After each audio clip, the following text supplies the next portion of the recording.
Hey there, Boots Owen here. A suitably grim washing machine, a Hotpoint Ultima WMD 740 Eco Tech, whatever that means. It looks fancy, but well, if it's come to me, it isn't fancy. There's definitely a hole in the door seal there.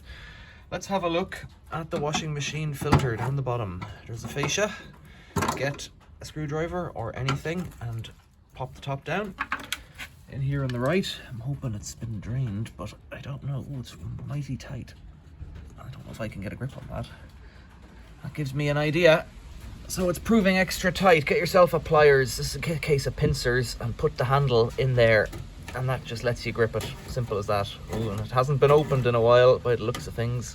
It's a bit crunchy, but there's no money. Oh man, I like it when there's money. Yeah, it's just got some old snots in it. The reality is that's clean enough. It stinks a bit. It's probably been left for a while. So screw it up tight there again. Actually, is that too tight? Don't know. Screw it up tight there again. There you go. Snap this front back on.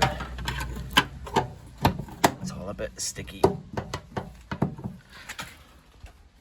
So the lint filter on a Hotpoint Ultima. Questions or comments, leave them below. Thanks for watching. See you later.